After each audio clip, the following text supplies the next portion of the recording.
Live from the campus of Washington and Lee University, this is a Channel 18 Rockbridge News Update.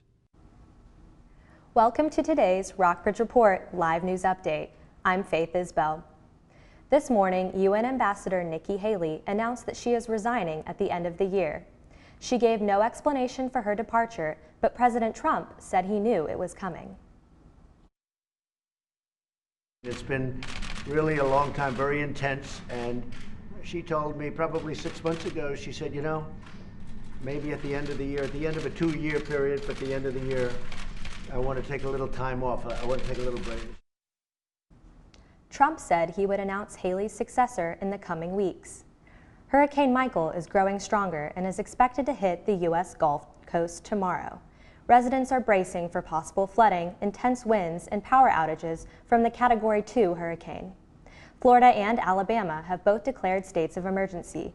Florida Governor Rick Scott urged residents to evacuate. We have never seen a storm like this hit this part of our state. Again, Hurricane Michael is forecast to be the most destructive storm to hit the Florida Panhandle in decades. This storm will be life-threatening and extremely dangerous. We're expecting 4 to 8 inches of rain, and some areas might see 12 inches of rain. Florida isn't the only state that will get rain this week. Rockbridge County will see showers on Wednesday and Thursday, but the weather should clear up in time for the weekend, with highs in the 60s and lows in the 40s on Friday and Saturday. The Stanton School Board voted to change the name of Robert E. Lee High School Monday night in a 4-2 vote. The board will launch an online survey this week so the community can give its input on a new name for Stanton's only public school.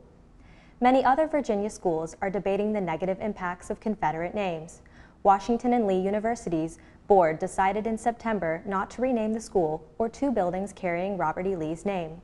But today, the board announced that it will rename some buildings, including one named for a slaveholder who left Washington College dozens of enslaved people in his will. The limo that crashed and killed 20 people in upstate New York on Saturday is the deadliest transportation accident in 9 years. CNN's Mary Maloney reports. We investigate fatal crashes all the time, year round, but this one is, the magnitude of this one is different for us.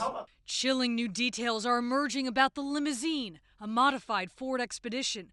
According to New York's governor, it should have never been on the road after failing inspection just last month. The governor says the driver didn't have the proper license to be behind the wheel.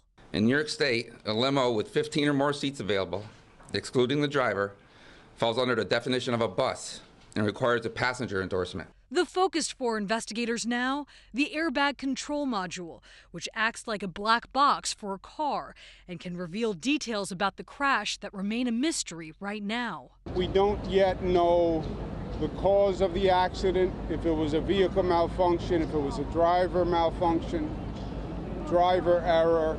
That's part of the ongoing investigation. The tight-knit community of Schoharie in upstate New York has been rocked by the deadly crash. Friends and family members of the victims say they're struggling. It really makes you question your faith at a time like that. You know, how can God take away so many people at the same time and leave kids without parents? I'm Mary Maloney reporting. More than 1,000 people gathered to honor the victims and their families in a vigil Monday night in Amsterdam, New York. Supreme Court Justice Brett Kavanaugh was greeted with protesters on his first day on the job. Kavanaugh hired 4 female clerks today, fulfilling a promise he made during his controversial hearing. The Senate confirmed Kavanaugh on Saturday in a 50-48 vote. Taylor Swift broke her political silence on Sunday when she announced her endorsement of 2 Democratic Tennessee candidates.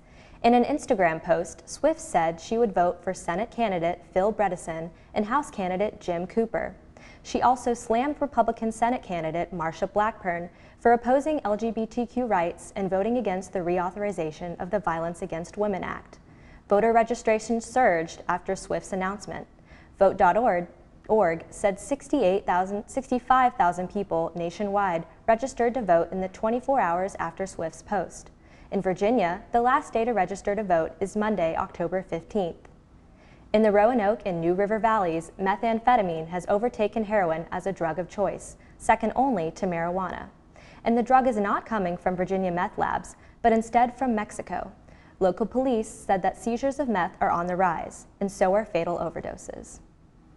That's all for today's Rockbridge Report live news update. Tune into Channel 18 on Thursday, October 18th at 5 p.m. for our next full newscast.